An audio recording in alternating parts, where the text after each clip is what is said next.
ओमज्ञानतिमिरन्धस्य ज्ञानाञ्जनशलाकया चक्षुरुन्मीलितं येन तस्मै श्रीगुरवे नमः। वन्देऽहं श्रीगुरो श्रीयुतपदकमलं श्रीगुरून् वैष्णवांश्च श्रीरूपं साग्रजातं सहगणरघुनाथान्वितं तं सजीवं साद्वतं सावधूतं परिजनसहितं श्रीकृष्णचैतन्यदेवं श्रीराधाकृष्णपादान् सहगणललिता श्रीविशाखान्वितांश्च। हे कृष्णा करुणा सिन्धो दीनबन्धो जगत्पते गोपेश गोपिकान्त राधाकान्त नमोस्तुते। तप्त काञ्चन गौरांगी राधे वृन्दावनेश्वरी वृषभानुसुते देवी प्रणमामि हरिप्रिये। नमो महावदान्याय कृष्णा प्रेम प्रदायिने कृष्णाय कृष्णा चैतन्य नाम्ने गौरत्विषे नमः। पञ्चतत्त्वात्मकं कृष्णं भक्तरूपस्वरूपकं भक्तावतारं भक्ताभ्यं नमामि भक्तशक्तिकम्। श्रीकृष्ण चैतन्य प्रभु नित्यानंदा श्री अद्वैत गदाधर श्रीवासदि गौरभक्तवृंद। हरे कृष्णा कृष्णा कृष्णा हरे हरे हरे राम राम राम हरे हरे।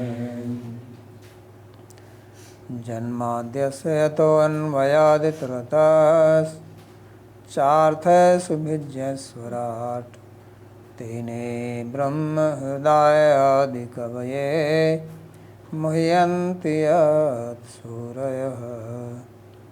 तेजो वारिमृदां यथा विनिमयो यत्र त्रिसर्गो मृषा धाम्ना स्वेन सदा निरस्तकुहकं सत्यं परं धीमहि। नारायणं नमस्कृत्य नरं चैव नरोत्तमं देवीं सरस्वतीं व्यासं ततो जयमुदीरयेत्। स्वस्ति अस्तु विश्वस्य खलः प्रसीदतां ध्यायन्तु भूतानि शिवं मिथो धिया। मनश्च भद्रं भजतादधोक्षजे आवेश्यतां no मतिरप्यहेतुके। Reading from Śrīmad-Bhāgavatam, Canto 10, Chapter 33, verse number 6. So in this chapter there is a description of Krishna's dancing with the gopis after he reappeared. So we read how they began dancing and the gopis made a circle and he was in the center as well as in the midst of each gopi. And then the devas appeared in the sky and Gandharvas started playing music and singing and dancing. So now in this verse he continues to describe that. Tatrati shubhe tabhir Bhagavan Devaki Sutaha Madhye Maninam Haimanam Mahamarkato Yatha. So Tatra Devaki Suta Bhagavan Tabhir Atishashubhe. So Bhagavan, the son of Devaki, Sri Krishna, he appeared extremely beautiful along with the gopis. Krishna is beautiful and he becomes more beautiful with the devotees, especially with the gopis. Therefore even his name is here as Devaki Suta. So that is also relationship with the devotee, that son of Devaki. Devaki is also name of Yashoda, or Devaki is Devaki, both ways. So not only he was Sushubhe, but Ati Sushubhe, he appeared exquisitely beautiful. And then there is a simile given, Madhye Maninam Haimanam Mahamarkato Yatha. Just like if you can stud a gem in between the golden, what will you say, beads. So he appeared like that, like a great emerald. So because gopis are golden in color and he is bluish, so like you put blue sapphire in gold, and then little bit of gold reflects into the sapphire, it appears little greenish, that is Mahamarkata, emerald. So Sri Vishnath Chakravarti comments, Devaki Sutaha Kshatriya Jatirapi Bhagavan Sadashwarya Purnoapi Tatra Gop Jati Strinam Madhye Atishashubhe. So he says that why it is said here that he is Devaki Sutta, that is to show that although he is a Kshatriya, because Vasudeva is a Kshatriya and he is Bhagavan, because the word Bhagavan is used, which means he has all the 6 opulences. Yet he appeared beautiful with the Gop Jati Stri, with the women of cowherd community. So why is that? Because they are full of love for him. The beauty is in love only. If you have love, then the object of love appears very beautiful. If love is not there, even the beautiful person may not appear beautiful at all to you. So gopis are full of love and Krishna is also full of love for them. So therefore, this is the most beautiful scene. That's why in the previous commentary, where it says, not in the previous but before that, where it was said that Rasotsava Pravrittaha, Sampravritta. And Sri Vishnath Chakravarti, he commented that although Krishna is wonderful, he has many pastimes, but this pastime of Rāsa-līlā is given a supreme position by him. Therefore, he became the instrument of Rāsa-līlā. So that's what is being said here, that he appears supremely beautiful in the midst of these gopis. Indra Nilmani Varno api Krishnas tasam Gaurakanti Mishranat Markat Varna. So although his color is blue sapphire, but now because he is in the midst of the gopis who are golden in hue, so he got mixed up with them, with their hue, and he appeared like an emerald.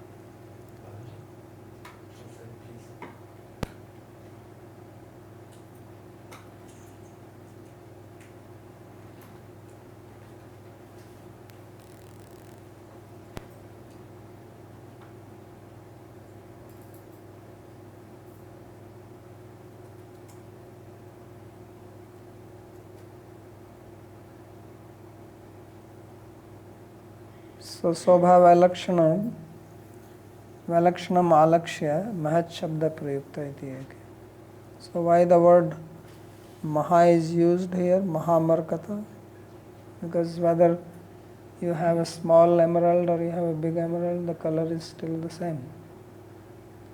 So the word Maha is used here to distinguish or to express the speciality of the beauty that appeared at that time. Sobhava Lakshana.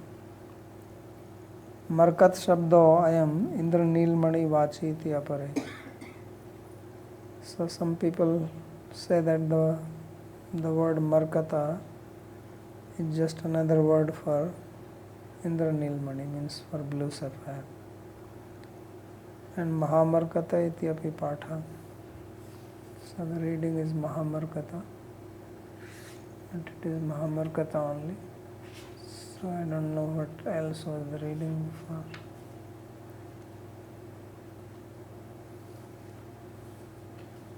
पादन्यासौर भुज विधुतिभिः सस्मितैर्भूर्विलासैर् भज्यन् मन्थैश्चलकुचपटैः कुण्डलैर्गण्डलोलैः सुद्यन् मुख्य कबररसनाग्रन्थय कृष्णवधो गायन्त्यस्तं तडितैविता मेघचक्रे विरैजुः. So further their beauty is described, how they appeared in that Rāsa-līlā. So Padanyasa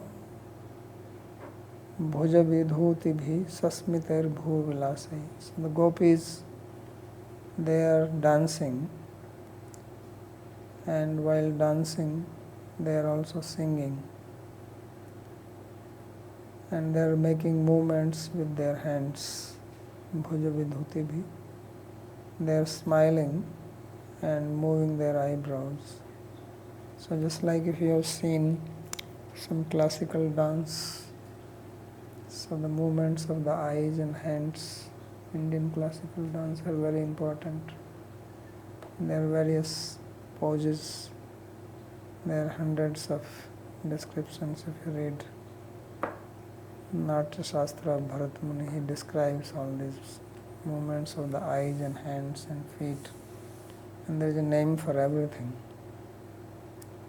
So they were dancing in this very wonderful manner, Padanyasa. So with feet, with hands, with the face smiling and also moving the eyebrows. And Bhajyan Madhyair Chalkuch Patai Patehe Kundalair Gandalolai.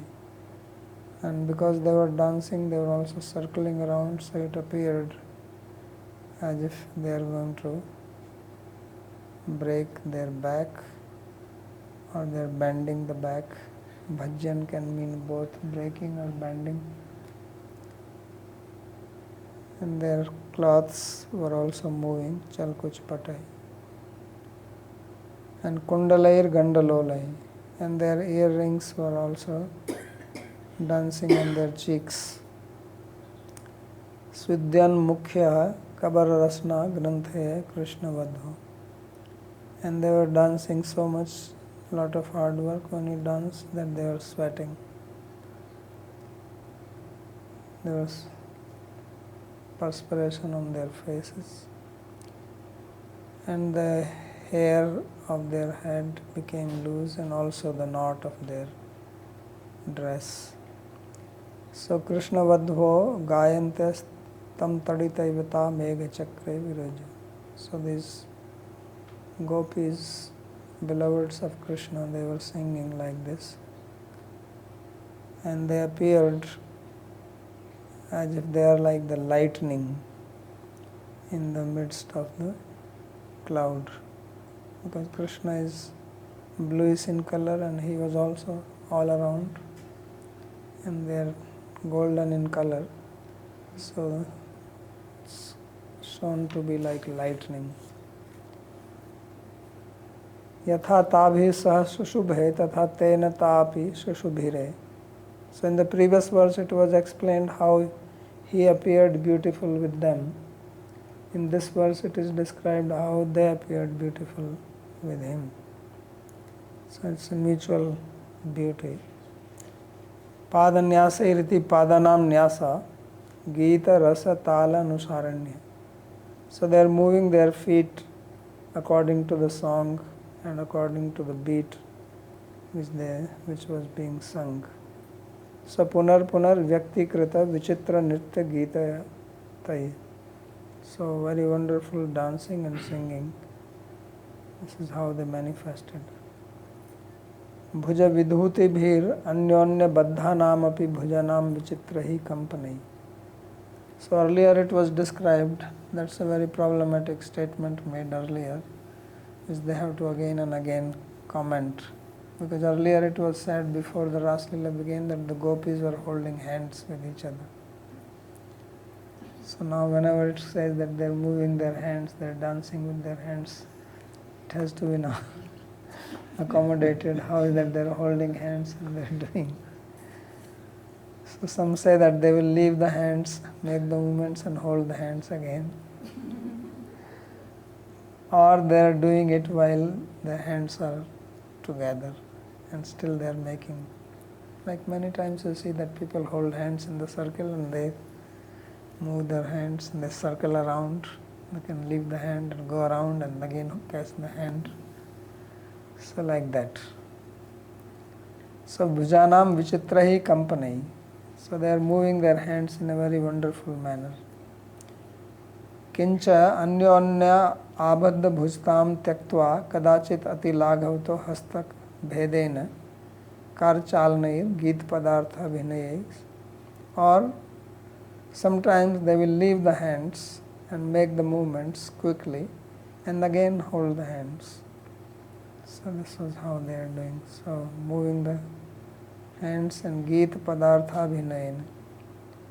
So according to the song and the acting, because in classical dancing they actually depict some play, some pastime of Krishna with their movements, and that is also sung, whether the dancer sings or the people sitting there who are playing the music, they are singing, and the dancer depicts what is being sung there.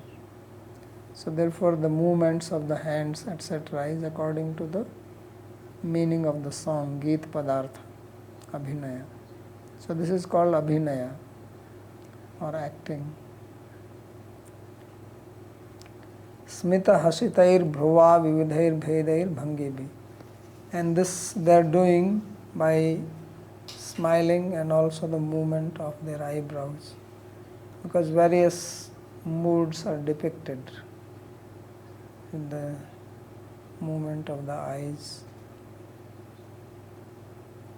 So rasa abhinaya artham swaswa kaushala avdhapna artham. So they are doing this because they are depicting the rasa, whatever is the rasa or the mood. So if the mood is of happy or vir rasa or madhur rasa or hasya rasa, whatever is there, then correspondingly they are making their expressions on their face and the movement of the hands and legs. So this is how they are expressing their expertise, kaushala avdhapna. Bhajyan madhyai bhajyamanai svabhavtah karshena nritya vivartanadina cha bhangamiva. So he says bhajyan madhya, as if their back middle part was breaking, because he says that naturally they were thin-waisted. So sometimes gopis are described as not thin-waisted. Sometimes now they are being described as karshena, nritya vivartanadina. So they are dancing and they are also circling around. So it appeared as if their back is collapsing. Gachadbhir madhya bhagais chalahi kuch patai. And then they have their cloth over their breast. Kanchuko uparitan vastrair bhagavad utthānānantram punah pratisangrihtai.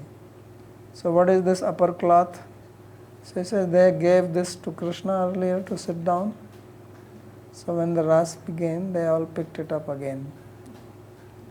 So they also had the cloth, and with that also they are making movements sometimes.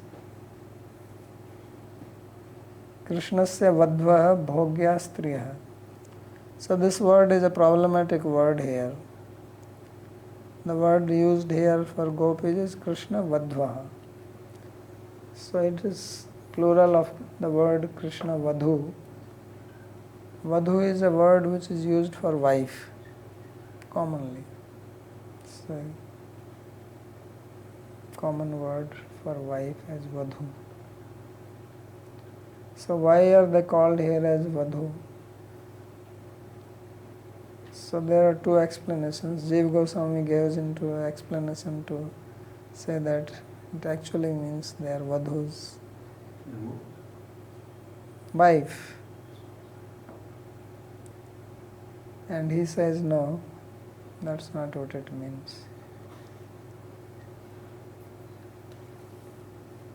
So he says Krishna vadva bhogyaha striya. The meaning of the word vadhu also means that which is enjoyed, or one which is enjoyed. Why he gets this meaning? He says vadhur jaya snusa stri chaiti nanarth varga. The word vadhu has got three primary meanings or popular meanings. One is wife, that is the most popular. Another popular meaning is also snusa, son's wife. Son's wife is also called vadhu. It's very common even now in India. They use this word. Bengal also they use. Yeah, or they use the corruption bhuma, which comes from that. Very common. Yeah. So in Hindi also there is word bahu. So bahu actually comes from vadhu only. Va becomes ba, dha becomes ha. And stricha, but also the word vadhu means just any woman is vadhu. So this is according to Amar Kosh. So he is taking the third meaning, and Jiva Goswami is taking the first meaning. This is the word which he uses in Krishna Sandarbha also, when he has a lengthy analysis to prove that they are wives. So he quotes this sloka there, if you remember.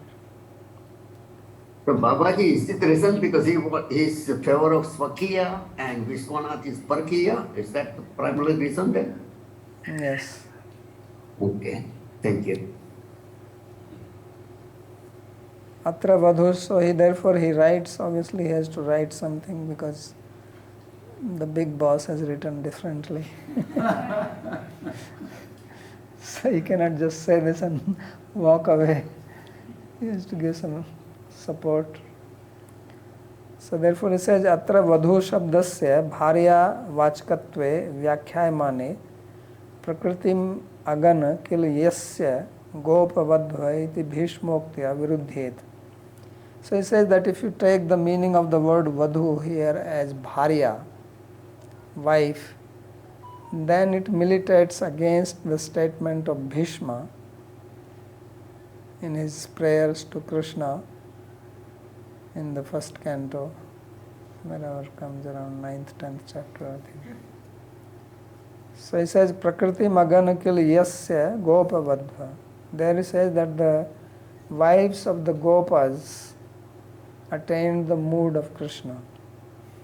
Although Bhishma was in the mood of Virarasa and he was always referring to Krishna as friend of Arjuna, but in the end, I think it is probably the last or second last verse of his prayer, he refers to Krishna's pastime with gopis, which is quite amazing for Bhishma to speak. So now if Bhishma says that they are wives of the cowherd people and then say they are wife of Krishna, that does not make sense. They can be either wife of Krishna or they can be wife of the cowherds. Cannot be wife of both.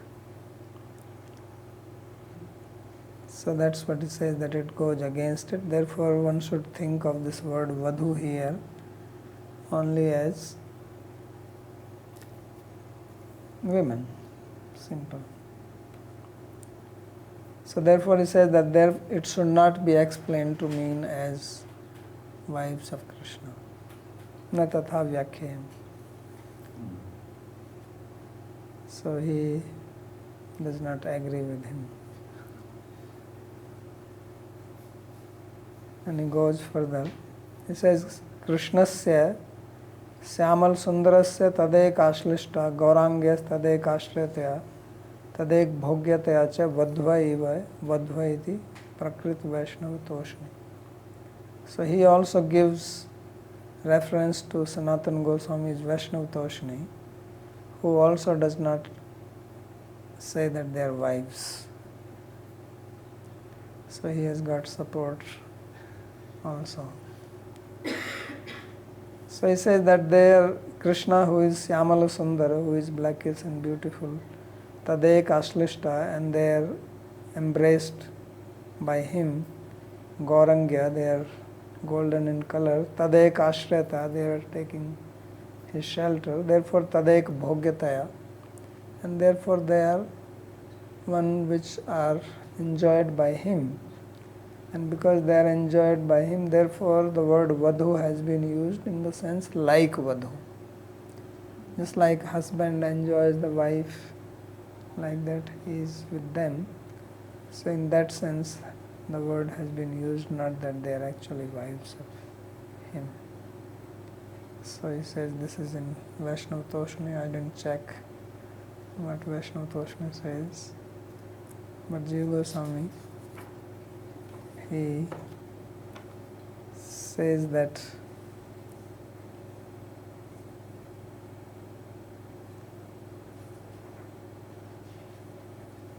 what is he saying here? Let me read this part. Krishna Vadhva ityadikam tu evam vyakhayam.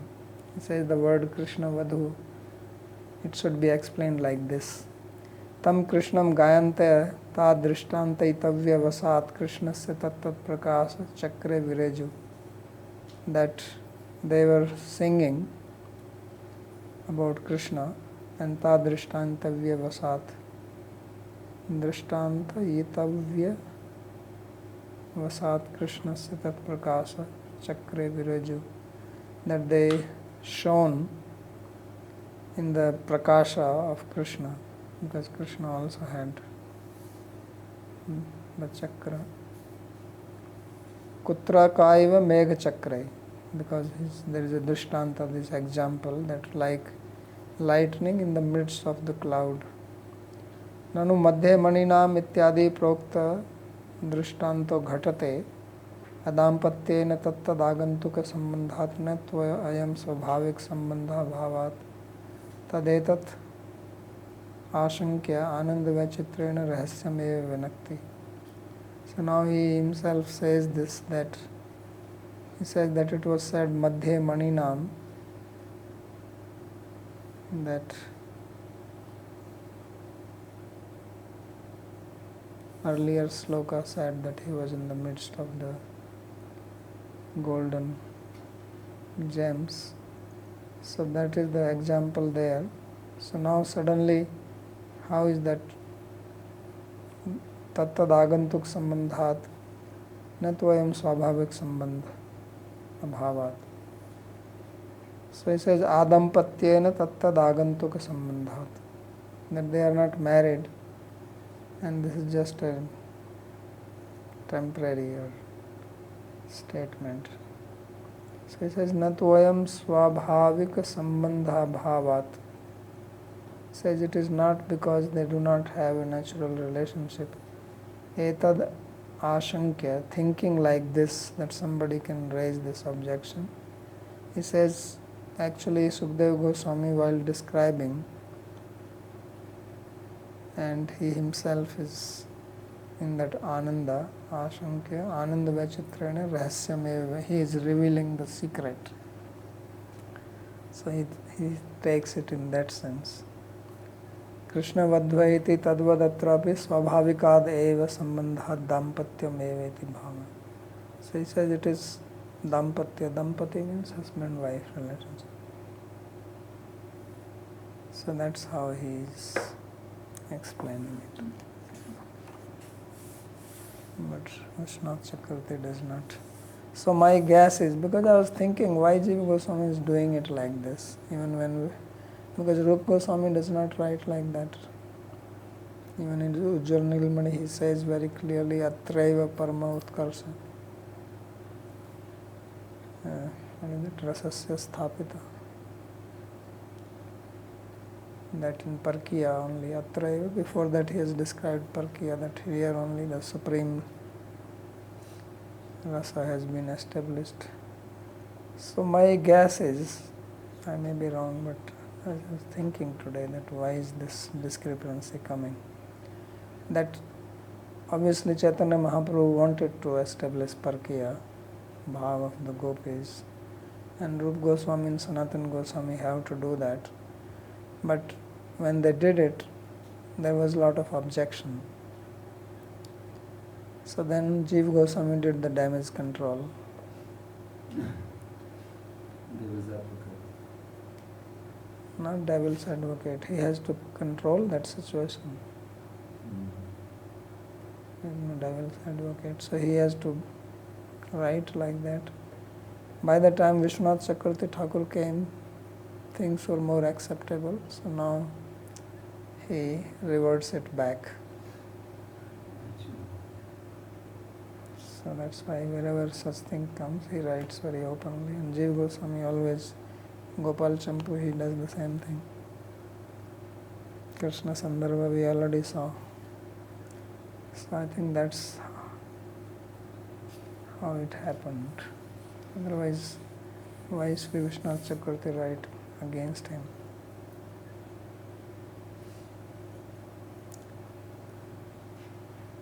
Tanmaji. Navaji, I just wanted to remember our discussion in the Krishna Sandarbha here. Seems appropriate that Chakravarti Pad and Jiva Goswami both accept the Parakya exists in the Prakata Leela. And the difference between the two is that in the Aprakat Leela, Chakravarti Pad says it continues as Parakya, whereas Shri Jiva Goswami says it is Swakya. Yes. And also in both, they both agree on the point that this Parakya is just a concept put in the minds of the gopis, Kalpita.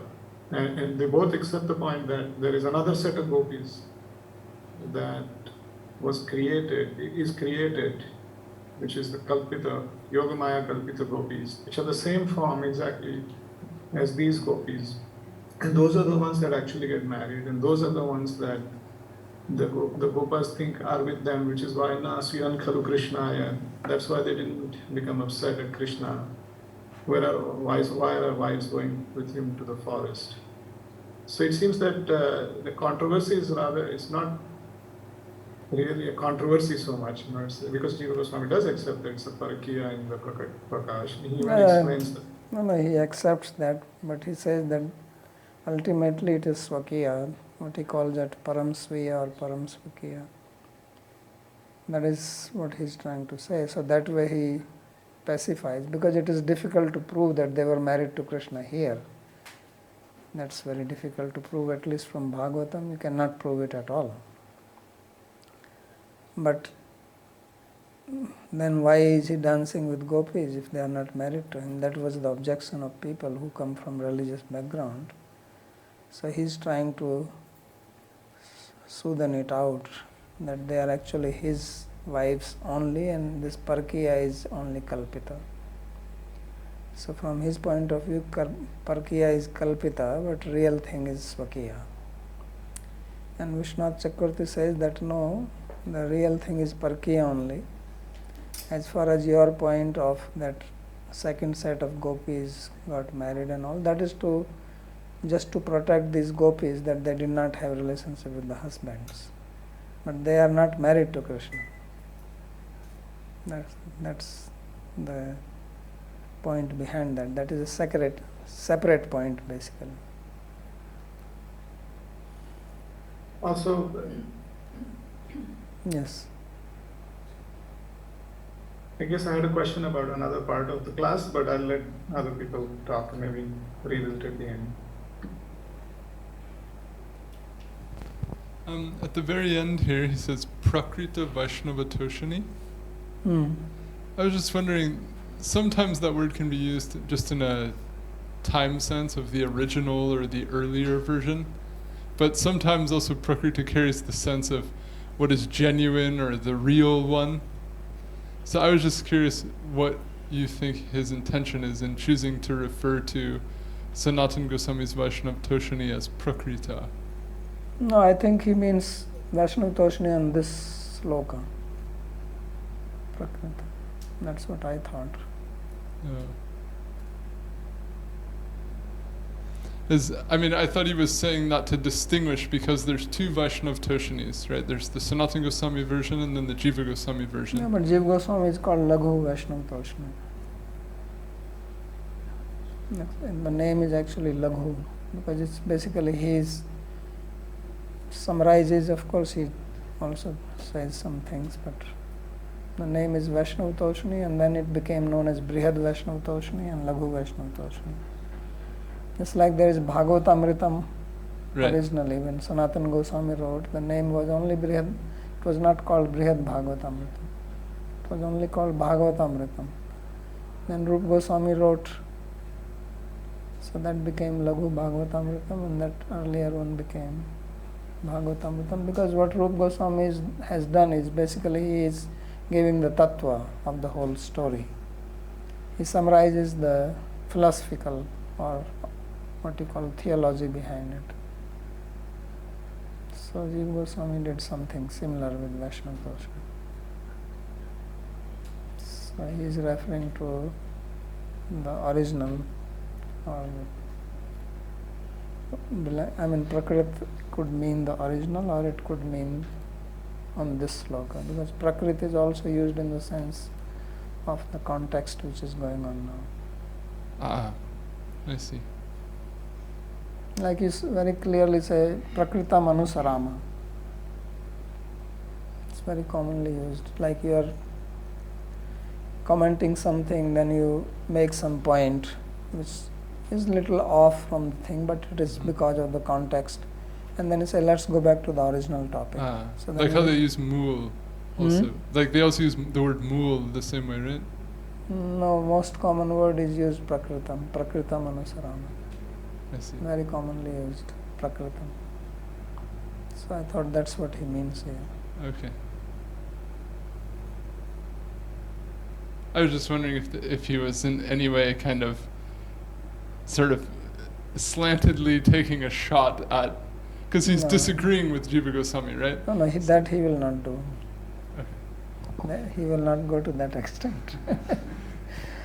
He's making the point clear, and he has to do that, otherwise it will continue what Jiva Goswami says, so he has to fix the things. And that's why he wrote this book, Swakiyat Niras Parkiyat Sthapan, which is very interesting. And in Ujjwal Nilmani also he writes that. So with very great respect he says that Jiva Goswami's mind is deep like an ocean. How can I understand? Therefore, falling at his feet, I am writing this.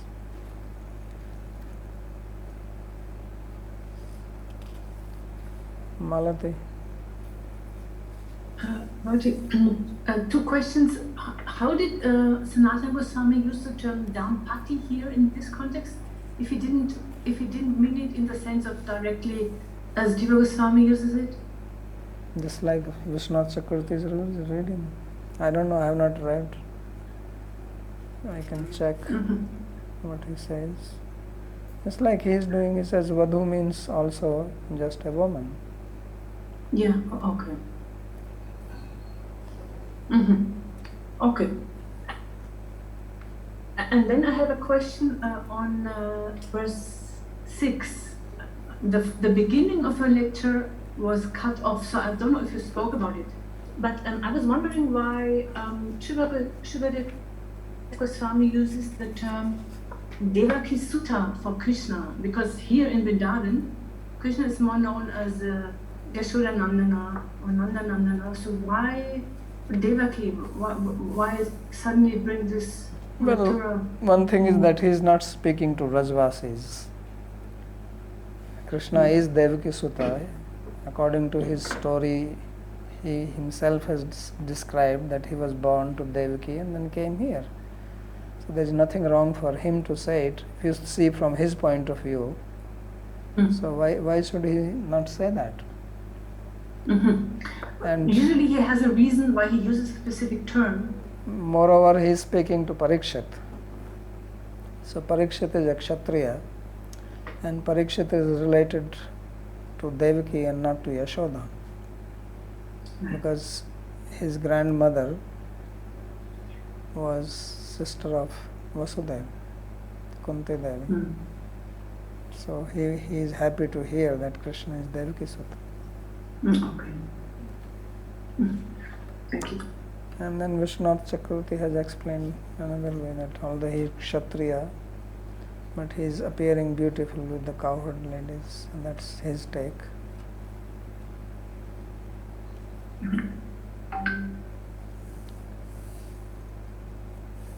Okay, Tanmaji, you have something more?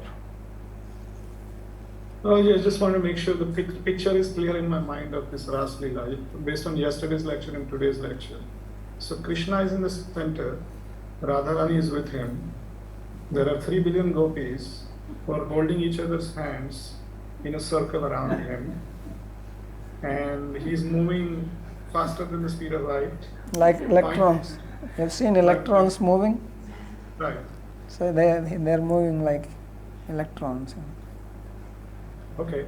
So And when electron moves, there is a principle of uncertainty. You cannot say where exactly the electron will be at that particular time, right? Yeah. So that's how Krishna is. Think like that. So electron is actually everywhere.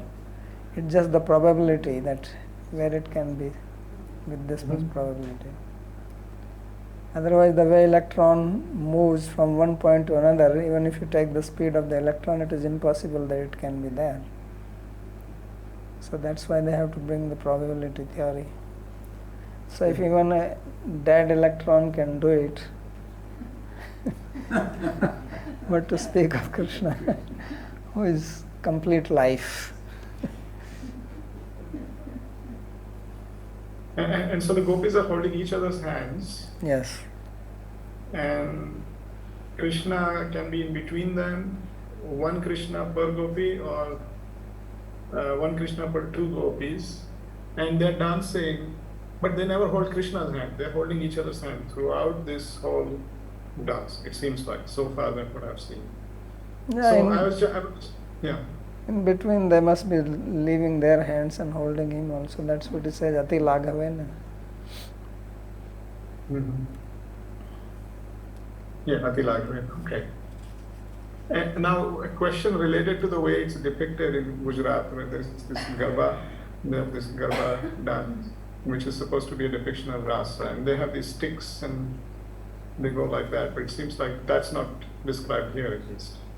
No, that's just a way of depicting it. You see, when you have to depict, now you have to depict according to your capabilities. You cannot depict what is being described here, first of all. So then they have, improvised on it. Like this is also done here in Rāsa-līlā. They also depict it in a different manner, not exactly like that. And then the final thing, so the music, the instruments and everything was from the Gandharvas in the sky who were watching. The rhythm is provided by them. And then there are also their own instruments and everything. And so it's all creating, the music is given by these people and the jewels and ornaments of the gopis. Yeah. So that's kind of the complete picture. Well, it is not very clear whether they had, at least when they came, they did not bring any musical instrument. But they're definitely singing. So whether, unless somewhere it comes in the commentary, they definitely are singing, and singing is according to the ragas, so which requires accompaniment of musical instruments, and it will be hard to think that Gandharvas could match them, because later on it will be described how even Brahma and Shiva and Indra, they are unable to understand the raga because they are most expert in music. Even Indra is a great musician, and Shiva also.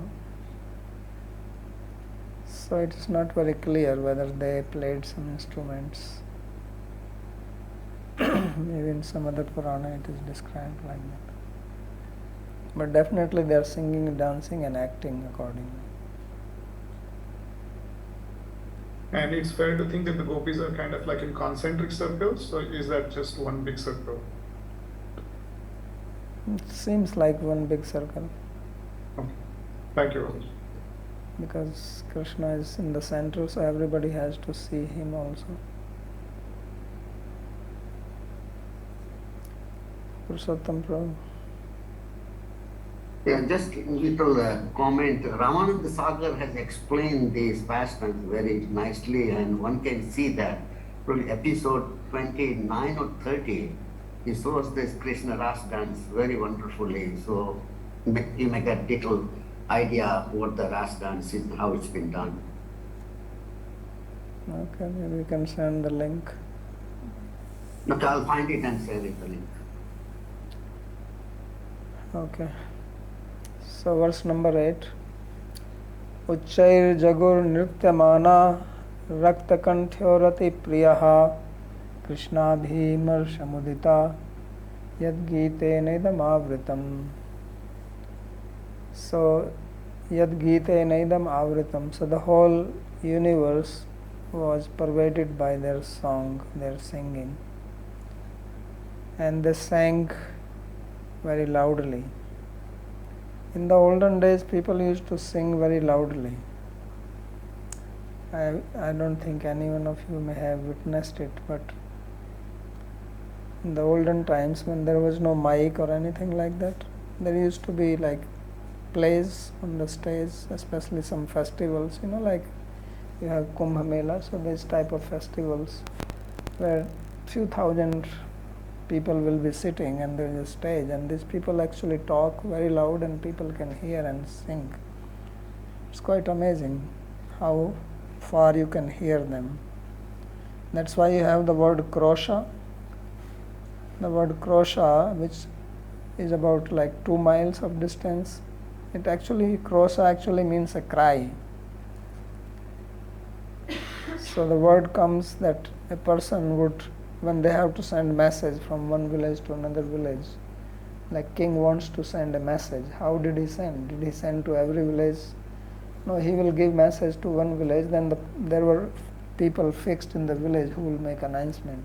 In the villages there used to be people like that. Yeah, in England, town crier, Yeah. official post, Yeah. he makes the announcement. So then they will go on top of the tree in the village, and from there they will play a musical instrument, so that will assign to the other village guy to come up to the tree to hear him. So when he hears the sound, then he will come on the tree, and then once he is there, then he will shout and tell him. And then he will do to the next village. So that's how it was conveyed. So they could do it quite quickly, especially in the time of war or things like that. Message would spread very quickly like that. So the meaning of the word krosha is that you could hear the human voice 2 miles away. Because most of these measurements, if you see the measurements of length, etc., they are all related with bodily, like 4 anguls, 8 anguls, and vitasta. It's all with the human body, so it's also with human voice. So they could actually sing very loudly. So therefore it says Uchchair Jagu Nrityamana. While dancing, they were also singing very loudly, Raktakanthayo Rati Priya, who were full of love, and because of the love, their bodily color, especially their necks, were multicolored. So Krishna abhimarsha mudita, and they were very blissful being touched by Krishna. So yad gītena idam avritam. So this whole universe was filled with the song of the gopis. So nrityamana nrityanta, while they were singing, while they were dancing. Yadva nrityena manaha Krishna kartika adaro. So nrityamana also means that they were honored by Krishna for their dance. It can mean both. It can be a shanas pratyaya, or it can just be a separate word. So Krishna kartrika adaro yasamta rakta kanthe nana gaura nana ragair anuranjita kanthe. So their necks were multicolored because of the love. Because rakta also means love. It comes from ranj dhatu, which means to color. That's why you have the word virakta, means renounced. So rakta means not renounced, means love also. So raktkantha also means that their neck were manifesting. Like vivarna is one of the sthai bhav. Bodily color changes because of love. So ragascha ukta sangeeta sare. And they were singing these ragas, which are described in the book called Sangeet Sar. Tavantaeva ragashyur yavatyoho jiva jataya teshu shodas sahasri para gopi kritavara. So according to Sangeeta, he says that there are as many ragas as many there are species of human beings, or living beings actually, jiva jataya. So that means 8.4 million species are there. So there are 8.4 million ragas. Because ragas, they depict the moods, and every species has got some mood. But out of that, 16,000 are the ones which are chosen by the gopis, and they are considered as the best ragas. So even that is a huge number, 16,000. So Rati Priya, Rati Krishna Kartika Priti Reve Priya Yasamta. So they who were in love with Krishna's love. That is how he is explaining Rati Priya. So Rati means love, and Priya means Priya, dear. So the gopis are called here as Rati Priya, means those who loved Krishna's love. So Krishnasya abhimarshena sparshadinam mudita iti nityadi shramad udgama. So they were very blissful by the touch of Krishna, and this shows that they were not tired by the singing and dancing because of Krishna's touch. Because he was touching them, therefore all their fatigue was taken away. Yad gītena yad kartrikena gītena tadanim idam jagad brahmandam avritam vyaptam asid. So at that time this whole brahmanda, the whole universe was filled with the sound of the gopis' song. So can sound travel to the whole brahmanda? In between there is no air. So sound is the quality of the space. So therefore wherever there is space, the sound can go there. Even if you don't hear it, it is there. The space is undivided. So it can move. So therefore their song pervaded the whole universe. Then he says, if you don't like that meaning, he gives another one. So yadva yad gītena yad karamkena gītena adyapi jagadvartimi lokai yagiyante.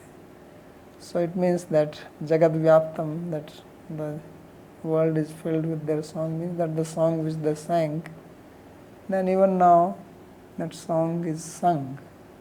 There are songs like we see Gopi Gita is still available here, Pranay Gita is there. So all these songs are gopis, so means they became popular. Vyaptam in the world means that their songs became popular. The musicians took to them and sang afterwards. The Gandharvas may be singing still, because at present I don't know if anyone can sing what they sang, but at least in the higher planets, Devas may be singing. They must have picked up new ragas from them. So that's what it means. So he says, Adyapi Jagadvarti Bhir Loker Yagiyante. So even today, they are sung by the people of the world. So in the upcoming slokas, he is going to identify some of the prime gopis as he did in the previous chapter. Sukadeva Goswami will hint about them and they will identify them. That will be tomorrow. If there is any more question, otherwise we will stop. Yes.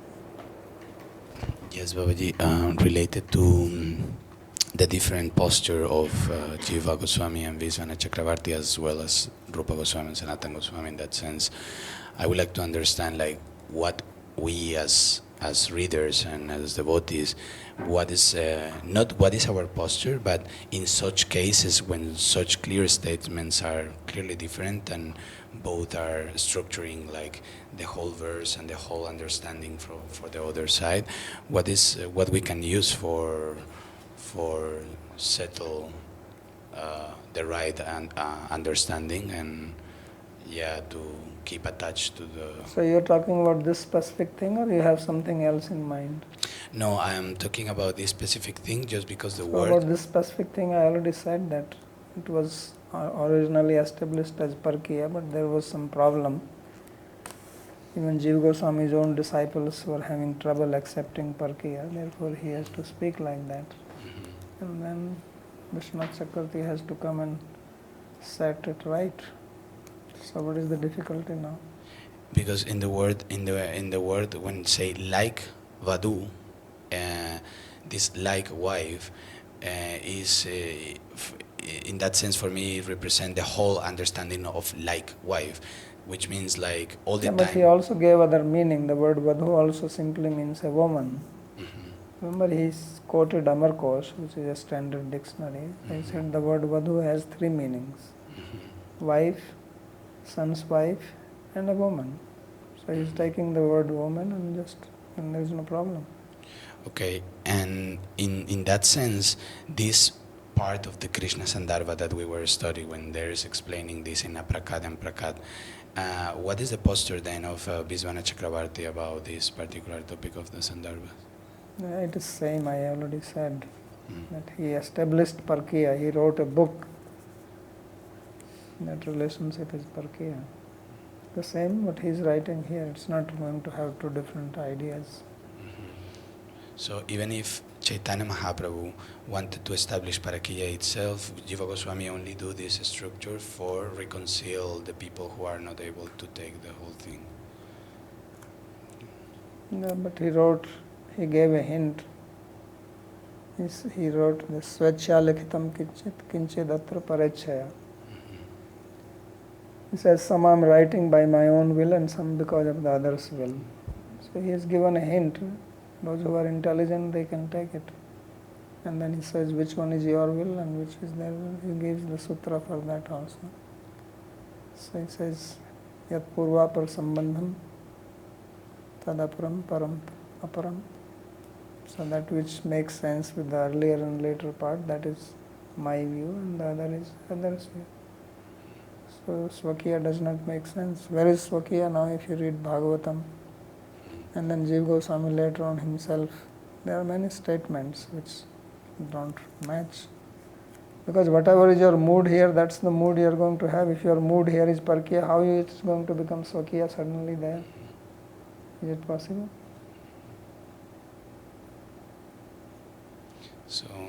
So then... Yatha avesa tatha pravesha. So whatever is avesha means your mood here. Krishna also says yam yam vapi smaran bhavam taste ante kalebram tam tam eveti konte. You eveti means that's what you get. So if your bhav here is parkiya, how suddenly it will become swakiya?